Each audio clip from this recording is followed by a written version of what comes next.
श्री हरिवंश वृंदावन धाम में हम आरती घाट परिक्रमा मार्ग में बैठे हुए हैं। यहाँ पर दोपहर का समय है, धूप है और यमुना जी के किनारे बैठकर काफ़ी आनंद प्राप्त होता है, राहत मिलती है, छाँव मिलती है। यह घाट आरती घाट है। यहाँ पे आरती होती है यमुना रस रानी जी की शाम के समय और भव्य आरती होती है, देखने लायक होती है। कभी दर्शन करिएगा श्री जी की कृपा से तो काफ़ी अच्छा लगेगा आपको। ये देखिए, ये घाट है, ये परिक्रमा मार्ग है।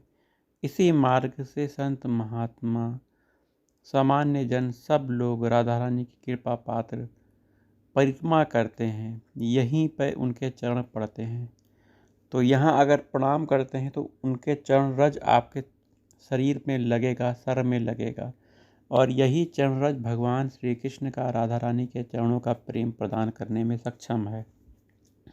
तो वृंदावन धाम में रज की बहुत महिमा है। वृंदावन धाम में यदि आप आए हैं और शरीर में रज को धारण करते हैं तो आपको भगवान का प्रेम प्राप्त होगा। यह कृपा से होता है, रज रानी की कृपा से होता है। यदि कृपा हो गई तो प्रेम प्राप्त होगा।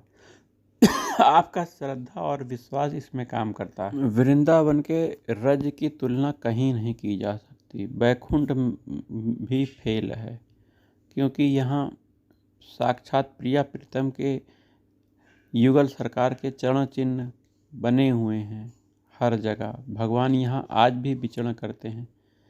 तो यह रज भगवान के चरणों को छुई हुई है। संत महात्मा, रसिक संत महात्मा, भक्त जन, भगवान की कथावाचक, भगवान के प्रेमी भक्त, भगवान के कृपा पात्रों के चरण भी इन्हीं धूलि में पड़ी हुई है। यही वृंदावन में गोपियों के चरण पड़े हैं, उनके आंसू से अभिषिक्तित यह रज है। भगवान के विरह में रोती हैं गोपियाँ। आज भी बहुत से लोग रोते हैं भगवान के विरह में। तो यह रज जो है उनके आंसुओं से भीगी हुई है। तो अगर इस रज को हम सर में धारण करते हैं श्रद्धा विश्वास के साथ, तो क्यों प्रेम प्राप्त नहीं हो सकता? होगा, प्रेम प्राप्त होगा। रज को धारण करें, राधा नाम का भजन करें, राधा नाम का कीर्तन करें, राधा नाम का जाप करें, वृंदावन को रोज प्रणाम करें। चाहे जहाँ भी हों प्रणाम तो कर ही सकते हैं। संत महात्माओं को प्रणाम करें, भगवान की कथा सुने, भगवान के आश्रित हो जाएं। यही तो जीवन का चलाने का साधन है। मतलब हमको यही करते हुए अपना जीवन चलाना है। श्री हरि।